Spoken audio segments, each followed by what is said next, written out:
Hey, welcome to the Spread and Essence Sports Betting Fix podcast on NESN.com. It's Mike Cole, joined once again, and as always, by Ricky Doyle, who is live via satellite from parts unknown. Ricky, how's it going? Good. I'm just getting my posture in order, figuring Yeah, out the chair situation. I'm going up and down, but we're here. Let's do it. this does have a very Monday Night Raw 1996 vibe, where it's we're both in Stamford, Connecticut, but you are you're in San Antonio, Texas, Yep. awaiting maybe the rattlesnake's going to show up or something This like is that. So. it's the go home show where the feud's Yeah, going to escalate a little bit today.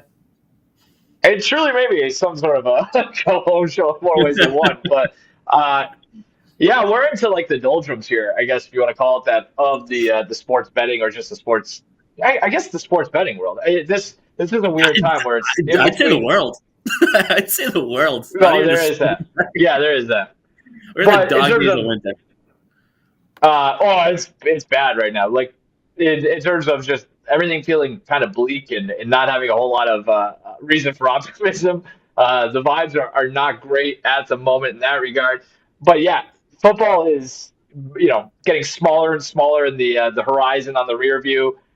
March Madness isn't quite here yet. Baseball is farther off than we probably are giving it, or farther off than we'd like to admit. What else is the basketball is not good. Hockey Yeah. is hockey, and we'll get to that as well. So not a ton of NFL for us this week. Maybe not any, if all. This might be the most we talk football. So we will kind of get into some baseball stuff as spring training opens up.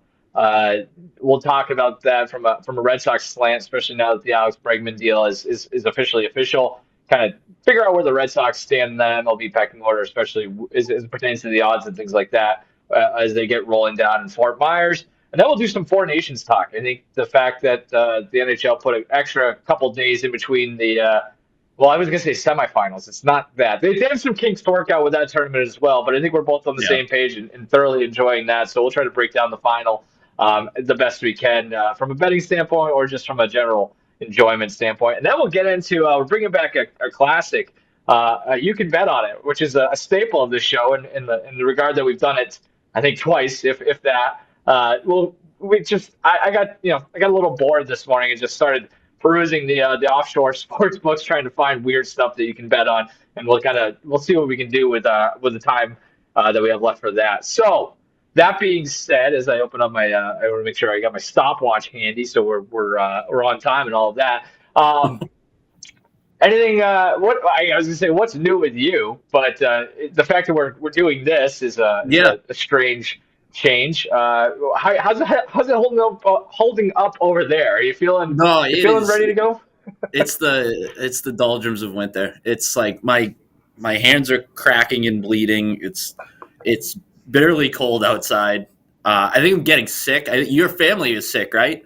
Like so you've been Everybody! illness. A true miracle that I've been able to. Yeah, I mean, I'm just walking on eggshells at this point. Knock on wood, whatever you want to do. It's coming for me at some point. Especially, I probably got a better chance of getting sick from you than I do from them at this point. Yeah. But yeah, it was a tough scene. We had the extra day there too. So the last 4 days, my 4-year-old has been sick with a cough to the point where it's like I want to feel sympathetic, but I really wish he would stop coughing at some point. That took down my wife as well. So it's been basically me and the dog trying to push through. And I tell you, I was walking the dog yesterday afternoon, and this goes to the cold thing. Maybe the coldest I've ever been in my entire life. It was, which is weird because Wind. it wasn't like it was Wind. 42 below. The wind's the worst thing. I know this is a stale take at this point for me, but the wind is just it chills you to the bone. It's it's whipping. It hurts. It's just the other thing too. I was talking with our friend of the program, Andre Cacciatorian, over the weekend about the weather, and the problem is we've had so much precipitation. We mixed in some rain there over the weekend. I think that was this past weekend. That the other thing, the snow was, oh my goodness. It felt like I moved about 3 tons worth of snow and slush. But now everything is frozen solid and there's no end in sight. It feels Yeah. like it's been a while since it's been this terrible. Well, it's also like in every parking lot, there's like the dirty pile of snow that just kind of Oh, lingers for the rest of it's time. You know, like it'll be like April 2nd, and we'll look over and yeah, there'll it's the still be best. like a little smidge of snow, dirty snow. They do news segments on it. Like there'll be a news segment on insert Boston network where it's like, May 16th, the final snow is melted at some random mall parking lot in Natick or whatever. So it's not for not for the faint of heart. I don't think we give ourselves enough credit for just. We're complaining about it now, so I guess you kind of lose a little bit of Yeah. that credit. But it's not easy to live here. It's really not. The the other thing So yesterday is like when I was like, oh man, I'm starting to get sick. You know, like that's worse than actually being sick. Is that like yeah, I agree. that initial wave because you're like, this is just getting going. It's Yeah, coming, and I'm I already had it. feeling like dumb. I went to the grocery store yesterday after work, and it was like I bought some emergency just kind of because, but I had already started to like talk. I know exactly what you're talking. I felt like kind of run down. I don't know if I was Yeah, getting sick or not. I've seemed to have rebounded at least for now, but that just walking around the grocery store, just being like, I've got no energy. It's just, and so I think yeah. it might just be that could be a mental thing at this point too, where I was I gonna have say no energy. Period. It's not. you start questioning yourself. You're like, am I actually sick, or am I Yep. just being a big giant baby about this whole thing? Yeah. Right. It's like that's a whole other thing if you wanted to get into. It's like, do I have seasonal affective disorder or am I truly depressed? Should I talk to somebody about this? I don't know. So there's it's some reckoning with your own thoughts and feelings is a tough scene. That Yeah. being said, before we get into all the sports, have you been following this asteroid situation at all? No, not really. So it's I want to asteroid 2024 YR4 is it's might strike the Earth. It feels like every day I see a tweet where the chances of this thing hitting the Earth increase 0.5% every week. It feels like this kind of goes to our doomsday clock discussion recently. It's not great. I think it's the highest probability of an asteroid hitting the Earth that we have maybe ever seen in terms of since like we figured out the math. I'm not gonna. I'm no. Since math became a I'm thing. no asteroidist or whatever. Whoever handles that. Do you? Even too. As we got ready, I was dicking around on the internet. Bet USA has odds for the asteroid. If I want to get you caught up to speed on that real quick. Yeah, Um, please do. Will the asteroid? So like this thing is, we're looking at 2032. So we've got some time to get our affairs in order. We'll still be doing this show, hopefully back in the same room by then. But the question is, will the asteroid hit strike the Earth in December of 2032? That's what it's planned to hit the Earth. Right now, it's at 40 to 1. Is yes, which feels like something you don't really want to trifle with. It's up at about 3%. I don't know if that the odds work out to the implied probability or if that's correlated. In the over under in terms of width is 180 feet. So you're basically talking about, and I think that's actually a little bit smaller than they originally said. I thought I had heard somewhere that we're basically looking at a asteroid the size of a football field. They've got a pretty good idea of where it's going to hit if it does hit the Earth. It's based on the latitude. The longitude's still kind of getting squared away, but they got a Yeah, pretty good idea. It's going to be south of longitude us. usually It's not comes going to hit like second. New York City. Yeah, sure. So of course. So they're trying to figure that out. You can also bet on this is kind of an interesting way to throw away some money. How fast will the asteroid be? That's a crazy thing too. I was just on its own. I'm going to place this bet on whether the asteroid's going 38,000 miles per hour when it strikes Earth in 7 years, and I'm going to circle back and make sure I get my money when they throw the jugs gun on the asteroid as it hits the Earth. I don't know what the deal is. So Trackman so we data. have that. Yeah, exactly. Also, I forget where this was. It might have been on the West Coast. The doomsday fish has washed up on shore at an increasing rate. There was one that was going viral. That doomsday fish, I think this is based on Japanese culture, pretends or typically is foreshadowed a natural disaster of sorts. So I just wanted to get your sense of where you're at, what you think. Are we any closer to just being done with this entire thing, or Well, how are you assessing the world's viability moving forward? well, the asteroid thing, that was going to be my question. Was like, does the whole thing have to? Like, is there a percentage of the current rock that has to hit Earth in order for it to be labeled a yes? In order for the yes bet to cash, or like, what if like a little sliver of it breaks off and plummets Oh, that's a good harmlessly question. into the I thought ocean you were asking somewhere? if it was gonna like nip the earth as it went by. I was like, I don't think it quite works that way. Um, no, that's a fair question. I maybe we should have tried to get the effort of the bookmakers on to discuss Yeah. the market for this. Yeah, it's not My great. thing is you're just I will tying up your say, funds for a pretty long time. yeah, yeah, I'm afraid to bet like season total, wins and in futures and things like that. But let me tie up $60 on will the asteroid strike at 40 to 1, and hopefully I can hedge that at some point in 3 years when it goes down to 20 to 1. This percentage is like increased pretty rapidly week over week. But at this point, it's going to be a 50-50 shot by Memorial Day when the snow's melting around here. Um, I don't think that this one is expected to be a doomsday event necessarily, but just with the way everything else is trending, it feels not great. Yeah, So it's enough to rattle your cage a bit. I gotta think. Well, that was the thing too. It's like if we get to a point where this isn't like a apocalyptic sort of scenario, it's gonna hit the earth and maybe cause some damage, but we're gonna live to tell the tale. It's like, do we just send everybody in different directions? How does that work? It's like, hey, we gotta clear this continent. We gotta evacuate this continent. yeah, so that's the thing. I think if it hits, we're looking at most likely South America or Africa, in which I guess then theoretically it should be able to, or should be targeting parts of Europe and Asia as well. But it's kind of in that, again, that latitudinal Yeah, neighborhood. The, so because if we yeah, can ensure that's the that other like thing too. there's going to be no like it's not going to be a mass casualty event, if we can get some people out of the area, maybe we can turn this into a spectacle, and I think it could be That's good to bring people yes. together. To be honest with you, Yeah, I just don't know like what the long term repercussions of a massive football sized rock hitting the Earth at 38,000 miles per hour is in terms of like that's the thing they talk about with nuclear war, right? It's obviously not great if a nuclear warhead drops on your head, but it's kind of everything else that comes after the fact, whether it's the atmosphere, the stratosphere, or any other sphere.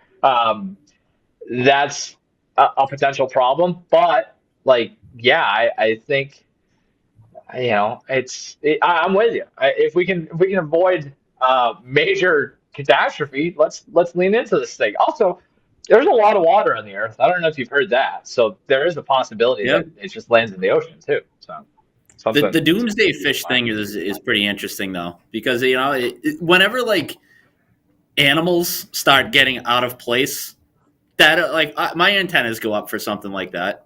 I don't know about you, but it's I like, agree. what are Yeah. you No, doing here? that's that. There's got to be This something one going feels on. a this one feels a little urban mythy, if I'm being honest. I don't Sure. know if there's I haven't seen the literature on this if there's a direct correlation, but I'm with you though. There's like always that thing, right? When like the birds start coming out of the trees in a weird way, and yeah, Yeah. stuff starts coming up from the earth. That's not great. So it's I No, guess it's the like last time there's that got this to be something driving you out of where you were. I don't know what it is. I don't know 100%, the timeline of events here, but especially I don't when feel great about it.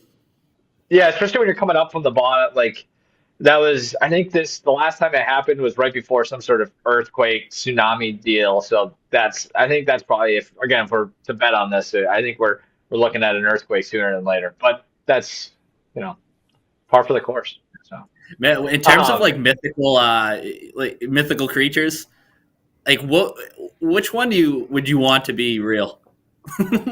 Like what is like a myth that you're like, I wish that was actually a thing? Like if we just I don't know. randomly Yeah, so discovered the Loch Ness monster was legit or something, or Bigfoot. uh, Imagine actual the Bigfoot. yeah the Loch Ness monster's kind of weird. Like that one, I feel like I would like that to be real. Just it. any of these, I kind of want them to be real just to justify the amount of time that attention and devotion people have spent chasing them. And there is something kind of sad as we talk about the fragility of just life on Earth. If you're wasting any of your time chasing something that doesn't exist, that's a tough look too. So I am, I'm pulling for those people. Is what I'm saying. Do you have anything else you want to get off your chest before we get into actual sports stuff? No, I think that's about it. Okay. Before we get into that, check out the spread every week here on Nesson's family of podcasts and vodcasts, where we talk about very important stuff like the end of the world and everything else in the sports betting universe. If you want to listen to the spread or any of the Nesson podcasts, you can do so wherever you get your audio podcasts, whether that's Spotify, Apple, any number of outlets, or you can watch it on YouTube, Facebook, Twitch. Just go look for Nesson, and you'll find any one of our fantastic podcasts. So be sure to check that out and join us here every week on Thursdays. All right, let's talk about actually sports and the thing that we're paid to do. I don't know which direction you want to take this in. I know we've kind of discussed what we're going to do here today, but I don't think there's any real parameters or guidelines on how we want to have this conversation. But it's again, we are looking for signs of spring anywhere. And by the time this comes out, we'll be one day closer to the Red Sox beating the brakes off of Northeastern, really getting spring training going. There's a lot of energy in Red Sox camp this year. They go out and they sign Alex Bregman to an interesting deal that is probably not getting as much attention as maybe it deserves. Like, I'm not entirely sure Alex Bregman is going to be here after 2025, but that's my own opinion. That being said, I think they're clearly going for it, whatever it is this year. How do you feel about the Red Sox as it pertains to the 2025 season coming into camp here, and as we start to see what this team is going to look like? I wish Netflix extended their stay one more year because Yeah. it's they are very much back in the front page news. Like this is as intrigued as I've been about a Red Sox team probably since I'd say 2018, but that's even just because they were good. Like even going into that year, Yeah. I don't know if I was necessarily Yep. as intrigued as I am right now. Just given all the different storylines, the range of potential outcomes, the names, the star power involved. You got the old guard, the new kids coming. Like it's just kind of like a culmination of everything right now, and it could end up really, really good, or it could end up really, really bad. And I don't know. I'm just fascinated by it all. One crazy thing that hasn't even, I don't even know if you mentioned it, but like, and one thing nobody really expected is it's February 19th and there's already drama. Like, that's another bonus, if you want to call it that, on top of everything else added to the intrigue. Just kind of, taking a spin through the numbers. FanDuel has their win total at 86 and a half, which I'm not entirely sure how that has changed or evolved over the last few weeks. It's gone up a little bit, but nothing major. I think that's, a reflection of the AL East and the American League in general. To win the AL East, they are still plus 440, which is actually the third shortest odds behind the Yankees at plus 110 and Baltimore plus 250. That being said, they're only 10-1 to win the AL and 22-1 to win the World Series. If I made you bet on something for a season-long thing, if you want to tie your money up in something other than asteroids and the impending doom of That's all the problem. civilization, I don't have any funds left over for to buy let's anything related to let's say baseball. let's say you get $100 left over from your doomsday betting, and there is a chance that maybe we don't perish as a society in the next 6 months. Which direction would you lean for like a season long Red Sox bet if you wanted to make one? Ooh, Because like one thing, I before you get it, I would yeah. love to.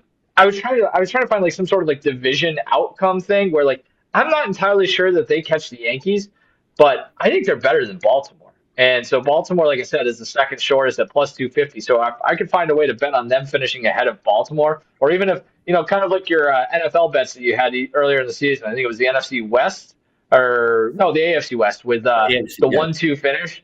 Yeah, I would look at that for like a Yankees Red Sox because I still don't think the Red Sox are all the way there with catching up to the Yankees because I do think the Yankees have the best player in the division, certainly the best player of the two teams. They probably have the best pitcher, and I think they've got more pitching depth. So I think it's going to be tough to catch them. That being said, it does kind of feel like the Yankees are, and I don't even know why I think this is for a team that went to the World Series last year. There is some House of Cards type of feel to that team where it could go wrong, but I still think that if I had to bet on it, I would still like them to win the division. So I try to find like some sort of 1-2 thing. Them to win the pennant, if I had to put $100 down right now, 10-1. I think is probably where I'd lean. Yeah, I don't mind that because then I think it opens up some options for you as you get later in the year and into the Yeah, postseason. Like if you want to start messing around with some other things, but as it relates to just like the division, I don't know. I'm kind of out on the Yankees. Like because I agree that like there is that house of cards element. Like even their lineup when you get towards the end of it is just kind of whatever. Like the rotation for that being kind of the clear edge right now if you're looking at Yankees versus Red Sox, but at the same time there's some volatility in there as well. Like I don't know.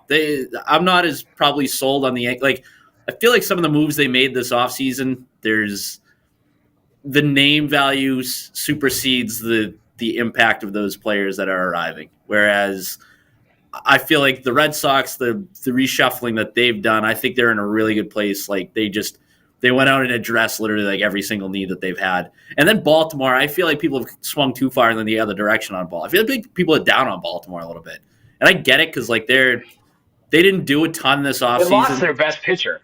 Yeah, But I mean, I think from a lineup standpoint, I think they'll be okay. So I'm kind of yeah. looking at like I would if we were doing your exercise of like exact finishes, like I might even look for like a Baltimore Boston 1-2, which I think would yield a pretty significant. I think the odds would be fairly long on that. Yeah, that's interesting because there is a chance, and it still might happen. They still might finish third place. Where Baltimore, I I get the idea that you're kind of hitting at, where it's like, you know, we were told Jackson Holiday is like the greatest prospect in the history of sport, and like they've got what feels like the last six number 1 picks ready to go, and that doesn't, progression is not linear. And so it is. What if those guys all show up this year and they're all-star silver slugger type players and they just score 900 runs? That's within the outcome or the realm of outcomes. I just think like with the pitching it's a bit of an issue to lose out on Corbin Burns. I I don't know a ton about their bullpen, but it doesn't feel like a major strength. Again, you're playing in a tough division. Yeah, they're tough to pin down. So I don't, It's I'll say this about the Red Sox and like to kind of piggyback on the Jackson Holiday thing. Like I think that's why I really am high on the Red Sox this year is that they have those other levers they could pull if they get off to a slow start or something. Like yeah. you have literally three of the top prospects in baseball that you can infuse into your This lineup at any given time at various positions to you know try to ignite something. It's just I think that's those a guys lot aren't going to even right be now. here We're to trying start to the season, fixate in according. like what's that? Those guys aren't even going to be here to start the season, according to Tristan Cassis. So I mean, there's Well, that's the thing. you It's like to that I point. feel like a lot of the conversation right now is whether they're going to break camp with the team, which is understandable. It's spring training. That is the natural flow of conversation. But I'm okay if none of them make the opening day roster, and then you kind of see how things shake out. You assuage that the situation between second base and third base, and just give Yeah, it like a month to just kind of get a feel for where the team's at, and then you start pulling those levers and see where it takes you. I think it's unlikely. I mean, again, if you want to bet on it, like you'd have to give me 12-1 that all three of them make the team out of camp. That seems extremely unlikely. Even two, I don't think. I mean, you'd be hard pressed to send down Roman Anthony, who's number 1 pick or number 1 prospect in baseball. But I there's no major obvious spot for him to play unless he goes out and hits 420 during spring training. There's even fewer options for Marcelo Meyer, it feels like. I do think the Christian Campbell thing is the most intriguing of the three. I also think he's most likely to make the team out of camp, but I also think that kind of depends on what they want to do with the infield, which leads me to the other point is what do they do with Alex Bregman? They just gave this guy $40 million a year.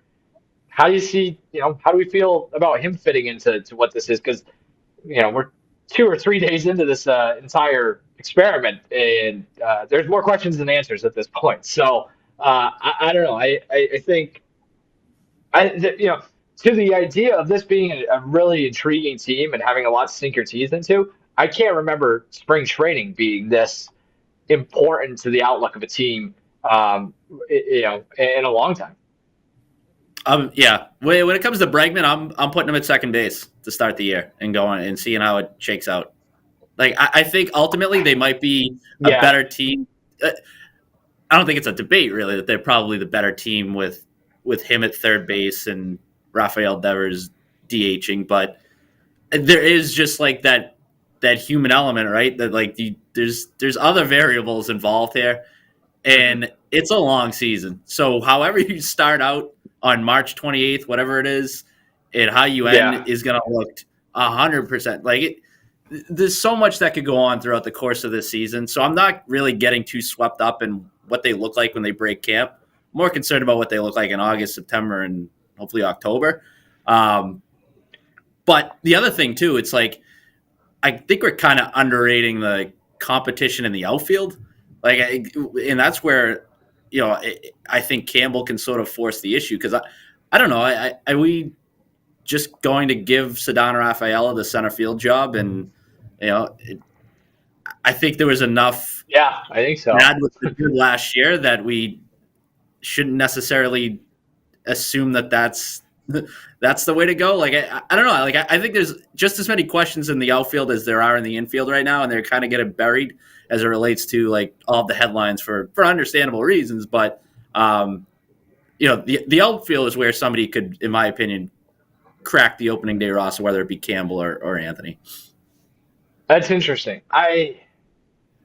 It's just for me, like Anthony especially is kind of redundant, which sounds mean or like understating or undervaluing him. They just have, the left-handed bat. I think there needs to be some sort of other roster move, and maybe that comes in the way of them making a trade for Dylan Cease, which is a whole other option and thing that we can talk about. But I get what you're saying. It's just I feel like the pieces kind of fit a little cleaner right now in the outfield. But again, with all of this, if these young guys come out and have awesome springs, it's going to be very difficult, even for teams that are. I know there's whole service time manipulation and things like that, but when you have players of this caliber in this sort of market, like if they force your hand, you kind of have to figure out everything else. And this is something I was talking to uh, Nesson's Lou Merloni about last week with getting uncomfortable with having to make these decisions is ultimately a good thing. Like that means you have options. And if it's not because we don't know who to hide in right field, it's more who do we do we want to put our Gold Glover back out in right field, or is he part of some sort of trade to get us something that we need? Like those are the sorts of conversations that they're having this year, which I think speaks to the overall improvement that they've seen year over year. Is that they have to maybe get a little creative to get guys playing time, or they have to have difficult conversations with guys about playing time, which is I think all a step in the right direction. This is the sort of stuff that you expect from the Red Sox that we haven't had in past seasons. So I think that part of it is exciting, for lack of a better term. Maybe not as The other exciting for part the too, players, but it's like you're connecting some dots as far as like how does it relate to the long term, like beyond this season, because you touched on yeah, this at the beginning. Like, there's no guarantee that Alex Bregman is here in 2026, and there's all these rumors floating out there about Vladimir Guerrero Jr. wanting to play for the Red Sox, and whether that's an option, or there's so many different ways they could go beyond this season. So, like, as they manage this situation right now, it's also taken into account the long term effects of if you move Devers off of third base, Bregman leaves after 2025, and then like is there any ill will there based on what happens this year that then hurts you for the next 6-7 years? Like it just there's all these right. different little variables that you have to consider. Um, but again, that's what makes this year more fascinating than it has been in a long time.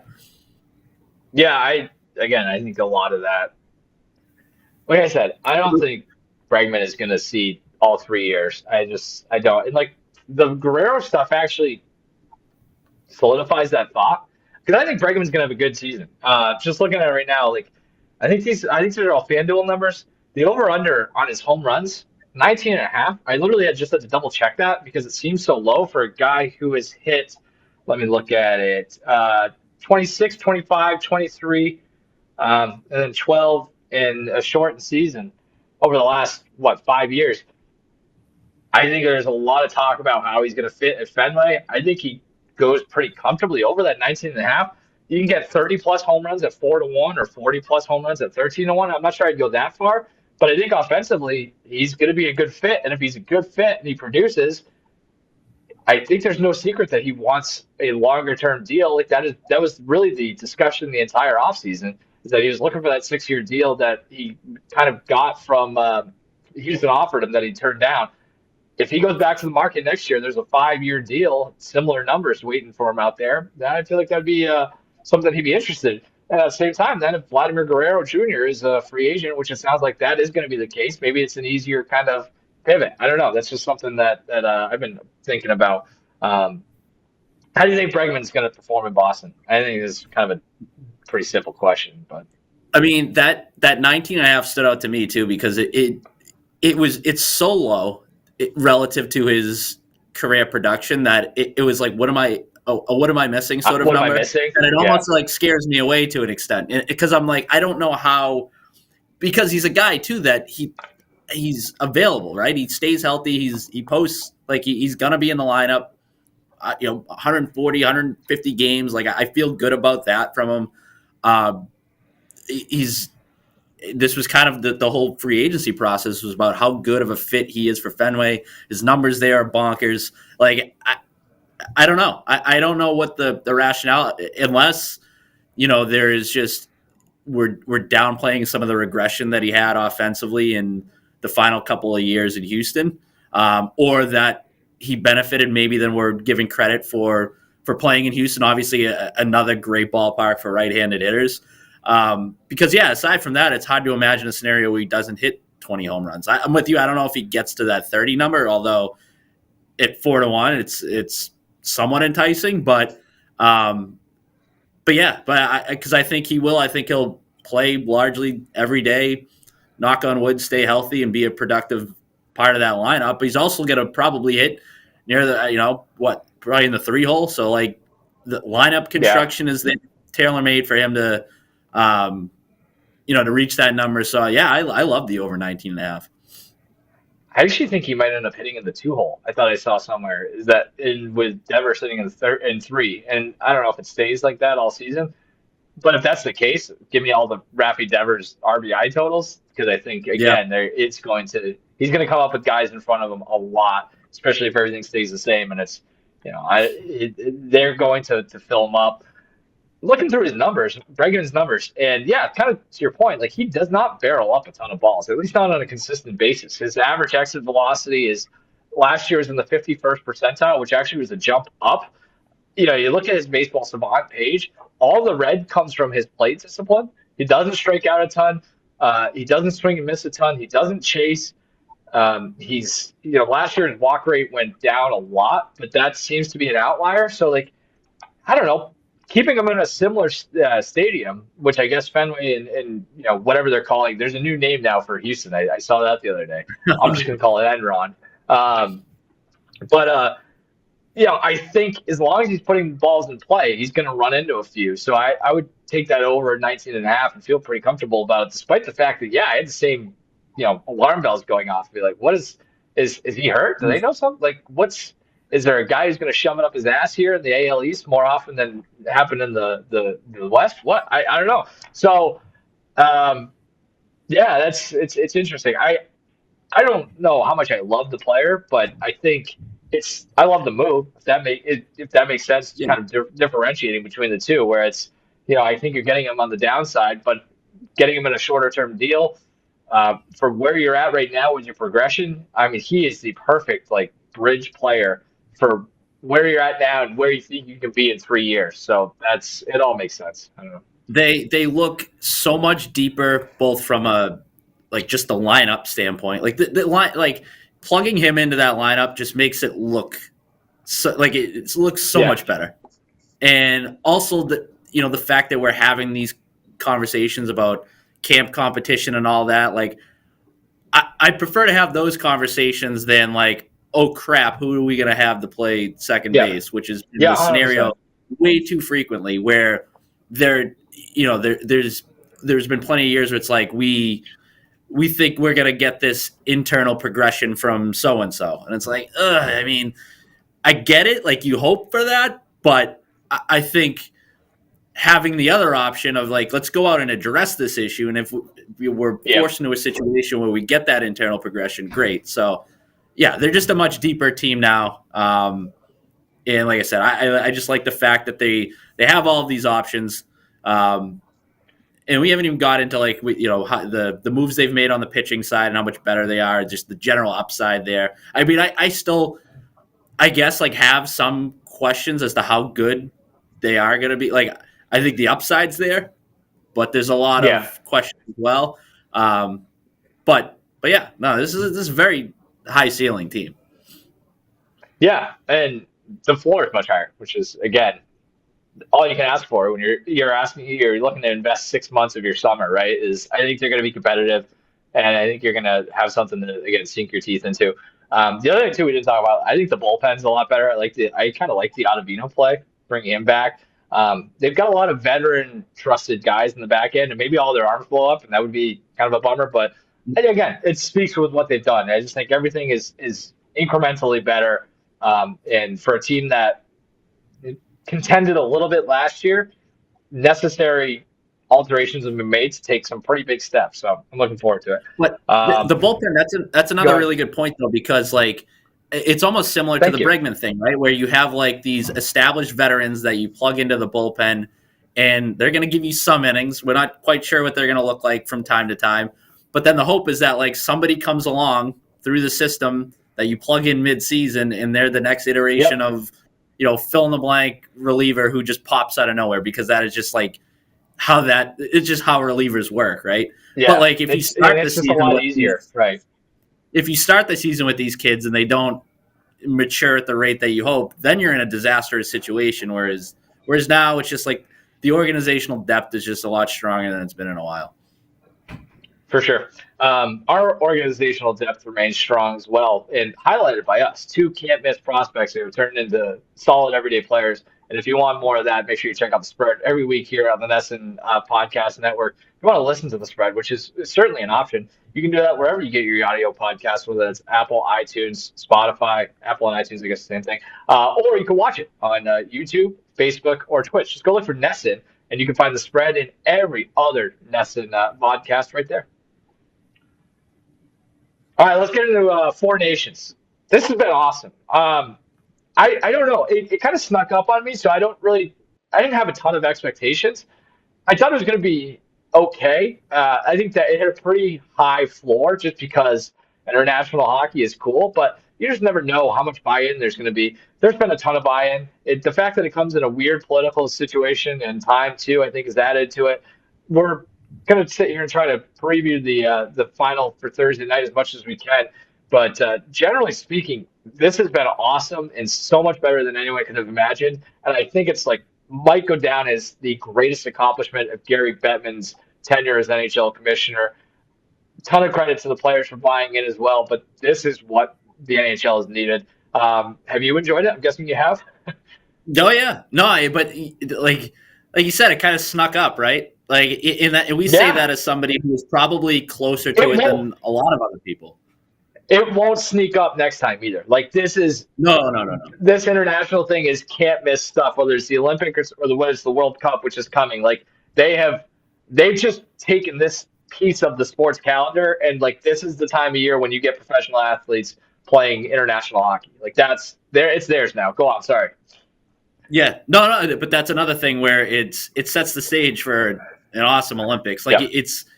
it was easy to forget how awesome Olympic hockey is, and then you see it playing. You see the international competition on this stage, and you're like, oh yeah, yeah, we're gonna get back to that next year. Huh? Like this is awesome. So it's been a good appetizer for that. But yeah, like there was. I don't want to say there was a lack of buzz, but it was just. I think because probably we were so fixated on football season and Yeah. all the other Yep. stuff that comes with this region. But as when you start to realize the rosters that were involved, you're like, oh yeah, this could be interesting. But it was the level of buy-in that I guess I still had questions about. Like, what is this going to look like? How seriously are these guys going to take it? Hockey's a whole different ball of wax, so you kind of expect a heightened intensity level relative to other all-star showcases or however you want to describe them. But um, I think the tone was really set with that first game, that Canada-Sweden game. Like that in hindsight was so important to how this thing played out. When you just get a game of that Yep. much entertainment value right out of the gate, it was almost like everybody's antennas went up like, oh, this is actually going to be some legit hockey. And then obviously carrying through to that USA-Canada game on Saturday night. And to like tie those two ideas together, the Canada Sweden game, multiple people called it like the fastest hockey game either they've players have ever played in or have watched.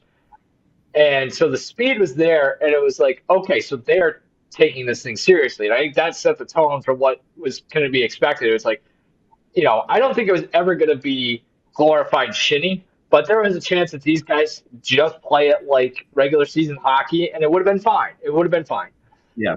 They're playing it like it's the Stanley Cup final, which is insane, but it has made it extremely captivating. Like Jack Eichel, I think it was Jack Eichel, who guy who won a Stanley Cup, said, you know, Thursday might be the biggest hockey game I've ever played in, which almost feels like we're laying it on a little too thick, if anything. But I mean, these guys, I think they're, hockey players are emotional beings, and maybe guys are getting a little too carried away with it. But like, again, the buy-in from the players, the coaches, the league, the fans. I was actually kind of curious as to what it would look like coming back to Boston. I was kind of like wondering aloud whether they should have flipped it. Maybe this thing should have started in Boston and gone up to Montreal. I think Montreal for antagonistic hockey is the best city, best market you're going to get in the NHL or anywhere in the world. But in the hindsight, maybe like that kind of stoked the flames even more, and then bringing it down to Boston. But what we saw in the end of pool play or whatever it was called, like Thursday is going to be sick. Like the Garden's going to be a madhouse, and I wasn't totally sure if that was going to be the case. I was like, is this only a Montreal thing? And I think after what we saw Monday night and Monday afternoon, like no, this is legit. So yeah, I'm looking forward to it. I think it's been a smashing success. Yeah, Monday was to use another like wrestling analogy. Like it kind of felt like a cool down match to some extent because you knew it was looming in the main event on Yeah, Thursday night. But it was still entertaining as hell. Like I didn't yeah, feel, like the energy was still there in the building. Which to your point, like that, you know, any concerns about the venue changing, having an impact on the tournament, I think were uh, alleviated for me a little bit. And yeah, I mean it's crazy though. Like the level of buy-in is such that I'm like, are we going to look back in a few months and start figuring out like how it impacted guys as it relates to the Stanley Cup playoffs? Like yeah. as guys are pushing their body to the max right now with no sort of with no rest, like I could see us having those conversations in a few months. I agree. We've got just a few minutes left before we got to get out of here. I want to run a couple picks I've got by you here that I've dug in. I've gone to the lab. Let me just bounce them off of you. I was looking at the MVP market. Uh, Yep. Matthew Kachuk 17-1. Jack Eichel 15-1. Both guys, I think they both have 3 points. If either one of them scores a goal on Thursday night, I think that, especially Matthew Kachuk, where it sounds like his brother might not play or is he didn't practice today. Narratives are huge in a small sample size like that. So I think there's value on either one of those guys at 15, 17-1. Also, Zach Werenski, 14-1, tied for the tournament lead in points as a defenseman, maybe the best American defenseman going right now. If they go out and shut down that top line, those top lines of Canada, especially without Charlie McAvoy, his D partner earlier in the tournament, I think he's an option, especially if he picks up a point or assist. That being said, it probably goes to Hellebuck, who's been fantastic and is just out of his gourd, is like the best, maybe the best American goalie. They're ever is probably the discussion. I also like, will there be overtime? Yes, plus 280. I think, outside of those first three fights plus the goals, that game was very, very tight. I could see these teams kind of battling hard early, settling in, just getting really, don't let, keep the game in front of you. Don't let anybody behind you. It's kind of a grinded out, low scoring, tight game, goes into overtime. And also, to that similar point, first period, both teams to score is yes, plus 210.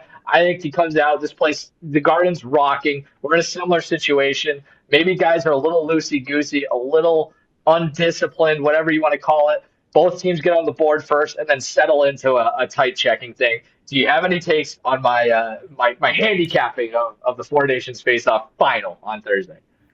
So the MVP market's interesting because it's kind of wide open, right? Like it's like I guess Yeah, Hellebuck it is. is the favorite right now. Hellebuck is plus Um, 250. Connor McDavid's after him, and then Crosby. Yep.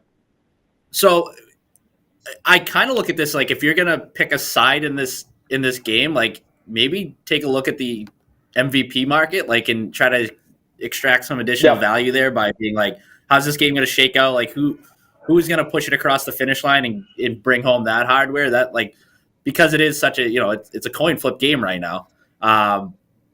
So like going into full disclaimer, I have a Jake Gensel MVP ticket that I played prior to the most recent game.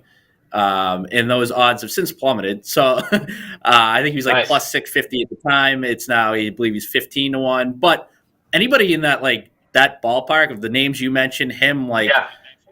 all it takes is for that one guy to come out, have 2-3 points in the final, and you're looking at the MVP. It's not something where it's some crazy uphill battle, Yeah. especially if it turns into a shootout. It's much better than like the goal market or the assist market or anything like that. Like you might as well. It's basically like kind of like the touchdown market in a football game. Who do you think wins the game?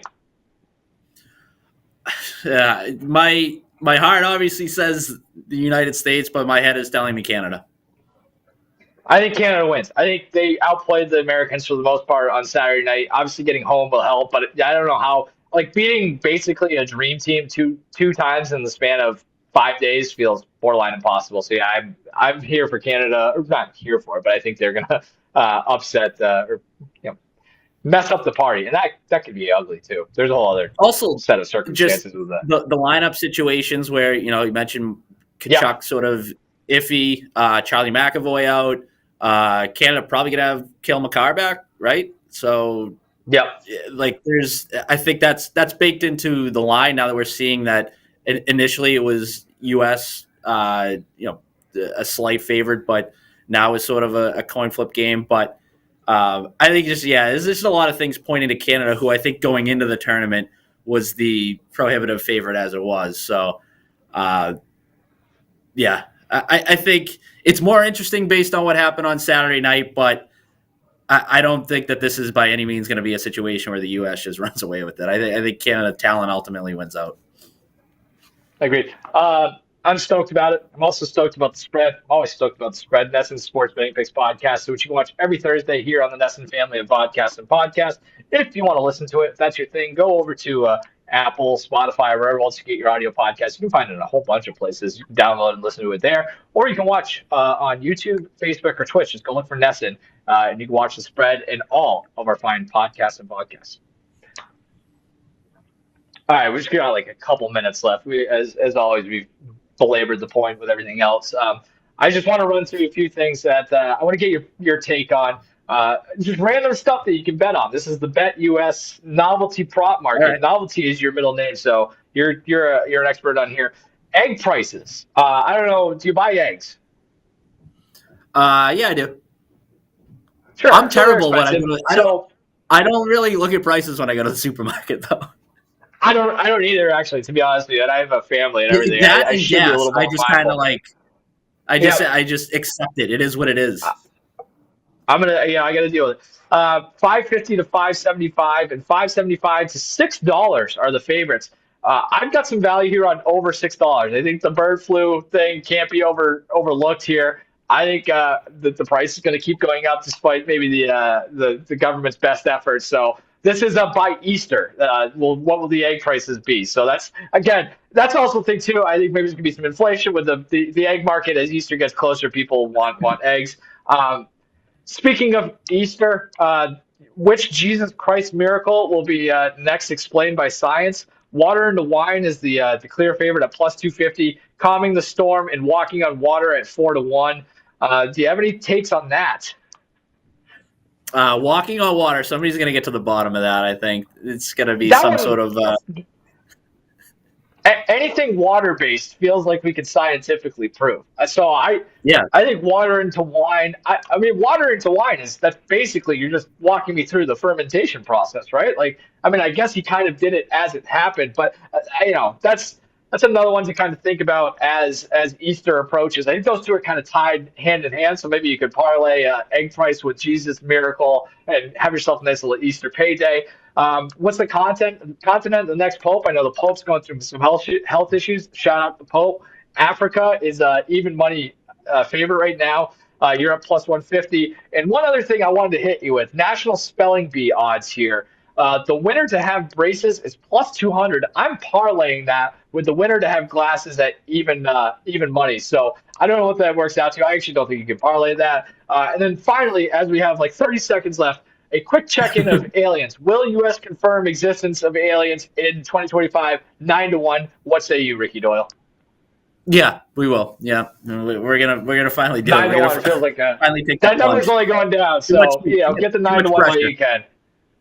Sure. Parlay that with Alex Bregman over 19 and a half home runs, and you have yourself a nice Will the 2025. alien have braces? Speaking, That's the real question. that's now we're talking. We'll have to wait and see. An eventful episode of the spread. That's Ricky. I am Mike. Thank you for joining us on the spread this week, and we'll catch you again next week. Goodbye.